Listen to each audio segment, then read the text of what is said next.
Ang simula ng kwento ay nagpapakita ng dalawang lalaki mula sa Ecuador na lumilipat sa hangganan ng Amerika at Mexico. Pagkatapos ay pareho silang sumama sa iba pang mga immigrant, humihingi ng awa sa bawat dumaraan na sasakyan, umaasang mabigyan ng trabaho. Hindi nagtagal, ang isa sa dalawang lalaki ay tinawag ng isang Amerikano at kinuha bilang isang construction worker, habang ang kanyang kaibigan na nagngangalang Felix ay hindi tinawag dahil ang Amerikano ay nangangailangan lamang ng isang tao. Dahil dito, kinailangan ni Felix na makipaghiwalay sa kanyang kaibigan. Pagkatapos noon, lumapit si Felix sa pintuan ng supermarket at nakiusap sa isa sa mga customer na bigyan siya ng trabaho. Gayunpaman, hindi kailangan ng customer ang isang manggagawa, kaya tinanggihan niya si Felix. Kung tutuusin, pinalayas pa si Felix ng empleyado ng supermarket dahil itinuring siyang nakakaistorbo sa mga customer. Pagkatapos ay lumapit si Felix sa isang matandang nagngangalang Alfonso na kumakain sa isang pickup truck. Dito, sinubukan ni Felix na kamustahin si Alfonso at humingi ng trabaho. Gayunpaman, sumagot si Alfonso na kailangan din niya ng trabaho dahil wala pang umarkila ng kanyang sasakyan simula umaga. Palaging pinarerentahan ni Alfonso ang kanyang pickup truck sa sinumang nangangailangan ng kanyang serbisyo. Kasabay nito, si Felix, na uhaw ngunit walang pera, ay desperado na pumasok sa supermarket at kumuha ng tubig sa gripo doon. Ngunit muling pinalaya si Felix ng empleyado ng supermarket na itinuturing na palaboy si Felix. Buti na lang at may isang lalaki na nagsabing kaibigan siya ni Felix, at agad na sinamahan ng lalaki si Felix upang maghanap ng pagkain sa supermarket. Dito, nagkakilala si Felix at ang lalaki, at ang pangalan pala ng lalaki ay Donnie. Nagpasalamat si Felix kay Donnie sa pagtulong sa kanya. Pagkatapos ay ipinaliwanag ni Donnie na kailangan niya ng dalawang manggagawa at bawat isa sa kanila ay babayaran ng $150. Ang trabaho ay medyo madali, na kung saan ay magukay lamang ng isang lupain para kay Donnie, at kung pumayag si Felix, maaari silang magsimulang magtrabaho kaagad. Pero kinailangan pang maghanap ni Felix ng isa pang tao. Nang marinig ito, syempre, kailangan ito ni Felix, at agad niyang naalala si Alfonso, ang lalaking nakilala niya sa parking lot ng supermarket. Mabilis na pinuntahan ni Felix si Alfonso at inalok na magtrabaho sa halagang $150. Noong una ay tumanggi si Alfonso dahil nakasanayan na niyang tumanggap ng $170 kada araw, ngunit nangako si Felix na bibigyan siya ng dagdag na $30 mula sa kanyang sahod kung pumayag si Alfonso na magtrabaho kasama niya. Sa huli, pumayag si Alfonso. Sumunod sila sa sasakyan ni Donnie. Sa daan, sinabi ni Felix sa kanya na may asawa na siyang naghihintay sa kanyang pag-uwi. Umaasa siyang uuwi siya na may dalang maraming pera dahil gusto nilang magbukas ng restaurant sa Ecuador. Nang marinig ito, sinabi lamang ni Alfonso na sana ay magtagumpay si Felix. Sa madaling sabi, dumating sina Felix at Alfonso sa isang disyerto, at agad na minarkahan ni Donnie ang lupang dapat nilang hukayin. Hindi pala nag-iisa si Donnie kundi may kasamang kaibigan na naghihintay lang sa sasakyan. Gayunpaman, hindi sinabi sa kanila kung sino talaga si Donnie at kung bakit niya hiniling kay Felix na hukayin ang lupa. Pagkatapos ay nagsimulang maghukay sina Felix at Alfonso ayon sa utos ni Donnie. Makalipas ang 30 minuto, nilapitan sila ng isang cowboy na nakasakay sa kabayo. Tinanong ng cowboy kung bakit sila naghuhukay doon dahil lupain niya iyon. Mayabang na sumagot si Donnie na ang lahat ng lupain mula California hanggang New York ay pag-aari niya, kaya malaya siyang gumawa ng anuman sa lupain. Siyempre, nagalit ang cowboy at tinutukan ng baril si Donnie, pero biglang binaril ang cowboy ng kasama ni Donnie na nasa sasakyan. Lumalabas na si Donnie at ang isa sa kanyang mga kaibigan ay mga gangster na nagnakaw ng $5 milyong mula sa isang grupo ng cartel na tinatawag na Zetas. Samantala, ang lupang hinukay nina Felix at Alfonso ay upang ilibing ang 4 na miyembro ng cartel na kanilang napatay, at ngayon ay nagiging 5 tao na ang kanilang ililibing kasama ang cowboy na binaril ng kasama ni Donnie. Nang mapagtanto ito, natahimik na lamang sina Felix at Alfonso dahil maling tao ang tumulong sa kanila. Sa kabilang banda, makikita ang isang lalaki na nagbibisikleta ngunit biglang huminto sa isang bodega dahil gusto nitong umihi. Dito, nabigla ang lalaki dahil sa bodega ay may ilang bangkay na matagal nang patay. Pagkatapos ay nilapitan ang lalaki ng isang lalaking walang pangalan, na ginampanan ni Tyrese Gibson. Para mas madali para sa atin, tawagin natin siyang Gibson, na nagsabi na siya ay isang police detective. Hiniling ni Gibson sa lalaki na lumayo sa bodega, ngunit biglang tinapos ni Gibson ang lalaki. Lumalabas na si Gibson ang kanang kamay ng boss ng Zetas Cartel, na hinahabol si Donnie at ang kanyang kaibigan para sa pagnanakaw ng $5 milyong at pagpatay sa 4 sa kanyang mga miyembro. Sa likod nito, nilibing ni Donnie at ng kanyang kaibigan ang mga bangkay ng 4 na miyembro ng Zetas Cartel. Pagkatapos ay pinakiusapan nila sina Felix at Alfonso na ilibing sila kaagad. Hindi nagtagal, biglang inatake ni Alfonso si Donnie at ang kanyang kaibigan, na humantong sa away sa pagitan nina Alfonso at ng dalawang kriminal. Sa huli, nagawa ni Alfonso na mawalan ng malay si Donnie at ang kaibigan. Bago umalis, ninakaw ni Alfonso ang Rolex na relo na suot ng kaibigan ni Donnie na nagngangalang Steve Haskins, at pagkatapos nito, niyaya niya agad si Felix na umalis. Ngunit biglang binaril ni Donnie sina Felix at Alfonso, kaya napilitan silang umiwas sa pagbaril sa pamamagitan ng pagsakay sa kotse ni Donnie. Mabuti na lang at nakatakas sina Alfonso at Felix, kahit nabaril ang binti ni Felix. Sa daan, huminto si Alfonso sa isang fuel station para mag-fill up, pagkatapos ay hiniling niya kay Felix na maghintay sa kotse habang siya ay bumili ng bagong damit sa mini-market. Habang papasok si Alfonso sa loob, aksidenteng nakakita si Felix ng isang balumbon ng pera sa kinauupuan niyang upuan. Ang kotse pala na ginagamit nina Felix at Alfonso ngayon ay kotse ni Donnie, at lahat ng pera na nakita niya ay ang pera na ninakaw ni Donnie at ng kanyang kaibigan mula sa mga miyembro ng Zetas Cartel. Lingid sa kaalaman ni Alfonso, agad na inilagay ni Felix ang lahat ng pera sa kanyang bag na umabot sa halos $1 milyong. Hindi nagtagal, dumating si Alfonso, at dumiretso sila sa garahe ng matalik na kaibigan ni Alfonso para magpalit ng sasakyan at gamutin ang tama ng bala sa binti ni Felix. Sa kabilang banda, ipinakitang nakaligtas din si Haskins. Mabilis na nilapitan ni Haskins si Donnie na nasugatan ng husto sa pananaksak ni Alfonso. Dito ay hiniling ni Haskins kay Donnie na agad nilang habulin sina Felix at Alfonso na kinuha ang kanyang sasakyan, dahil sa kotse ay doon nakalagay ang $5 milyong na ninakaw na pera mula sa mga miyembro ng Zetas Cartel. Pero bago iyon, nakiusap si Donnie kay Haskins na dalhin muna siya sa doktor para gamutin ang sugat niya sa dibdib. Bumalik ang eksena kina Alfonso at Felix na dumating sa pagawaan ng matandang kaibigan ni Alfonso. Gayunpaman, hindi binubuksan ng kaibigan ang gate, kaya balak ni Alfonso na sirain ang lock ng gate. Pero biglang may putok ng baril na ikinamangha ni Alfonso. Ito pala ang matandang kaibigan ni Alfonso na nagngangalang Rob. Agad namang nagulat si Rob nang makita niya si Alfonso dahil akala niya ay matagal nang namatay si Alfonso. Nabatid na dating hitman si Alfonso na hindi kailanman nabigo sa pagsasagawa ng mga misyon. Dahil sa kanyang husay, si Alfonso ay binigyan ng palayaw na God Killer. Pagkatapos, hiniram ni Alfonso ang sasakyan ni Rob dahil parang hindi ligtas ang sasakyan na ginagamit niya ngayon.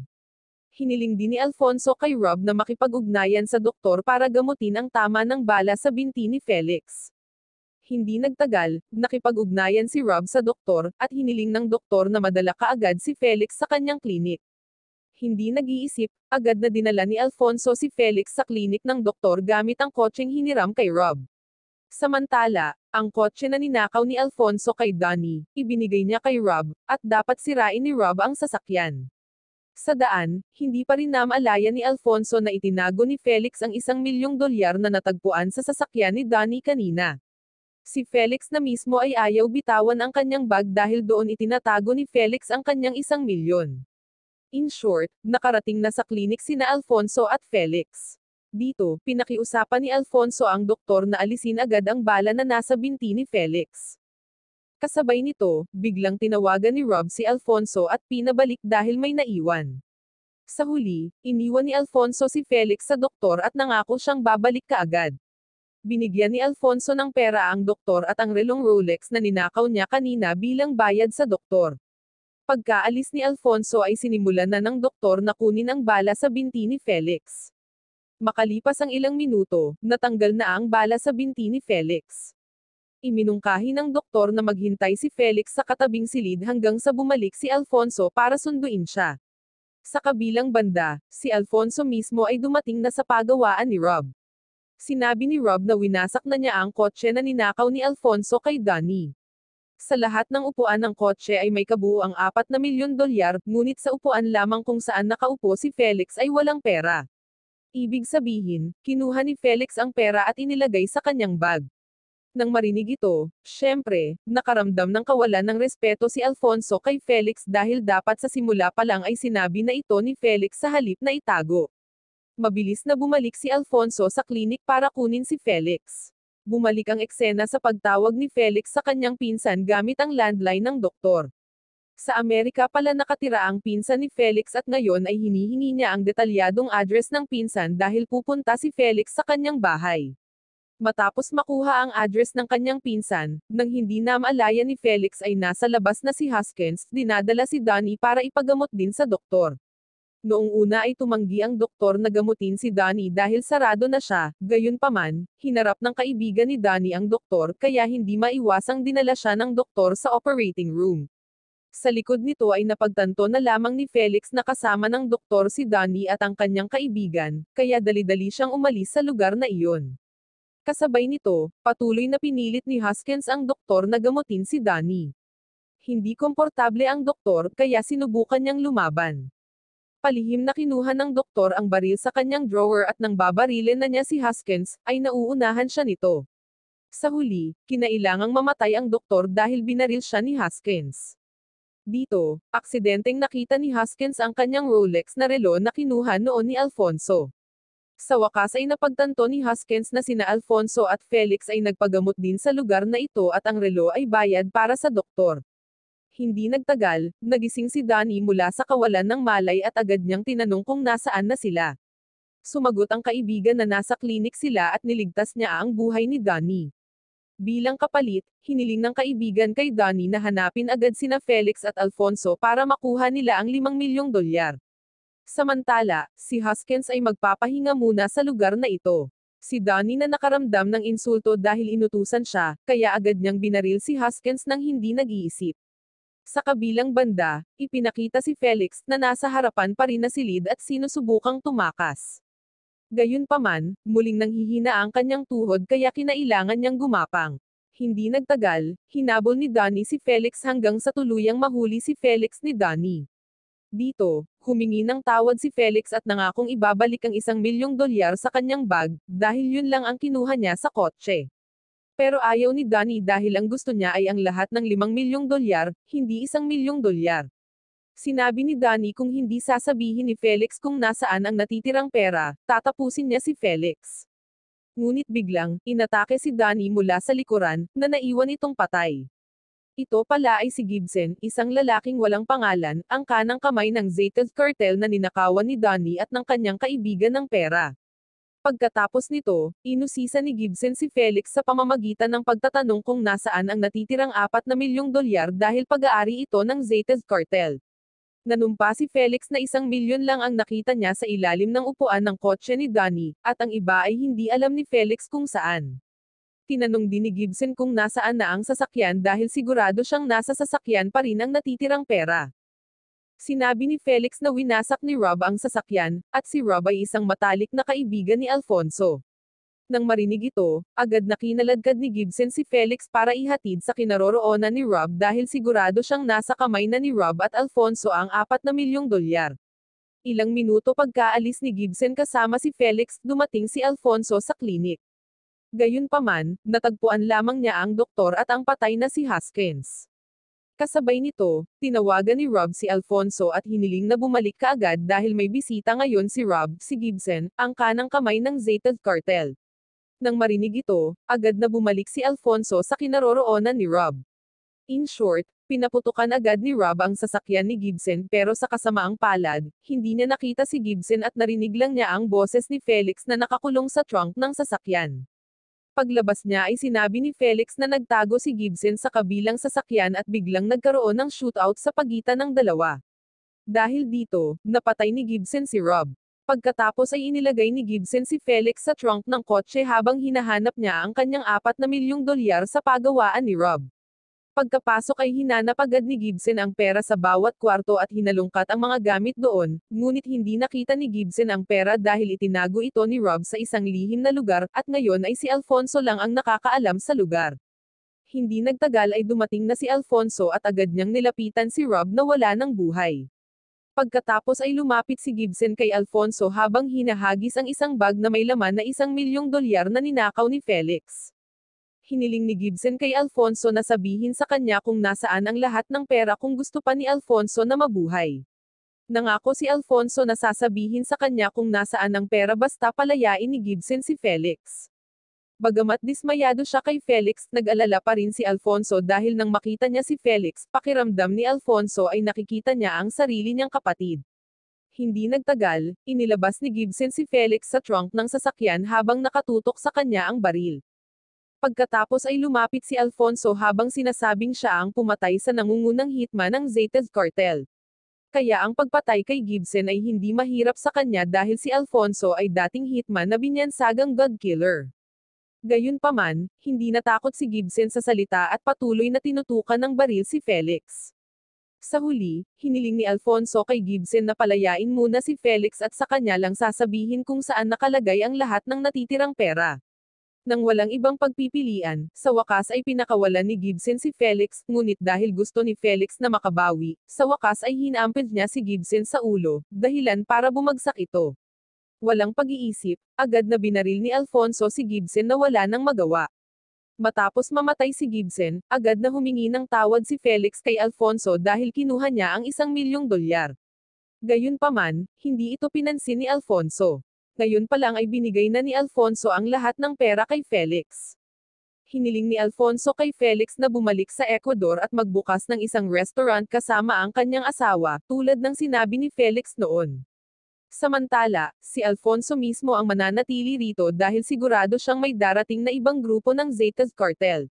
Nang marinig ang lahat ng ito, agad na niyakap ni Felix si Alfonso at labis na nagpasalamat. Pagkatapos ay umalis si Felix dala ang lahat ng pera gamit ang kotse ni Rob. Kinaumagahan, nananatili pa rin si Alfonso, nakalanghap ng sariwang hangin at humihit-hit ng sigarilyo. Hindi nagtagal ay dumating na ang iba pang Zetas Cartel at agad na pinalibutan si Alfonso. Sinadya ni Alfonso na hindi lumaban hanggang sa binaril siya ng mga ito. Tila, ginawa ni Alfonso ang lahat ng ito bilang isang paraan para mabayaran ang kanyang mga nagawang kasalanan noong siya ay hitman. Wow naman! Doon nagtatapos ang pelikula mga idolo, salamat sa inyong panonood.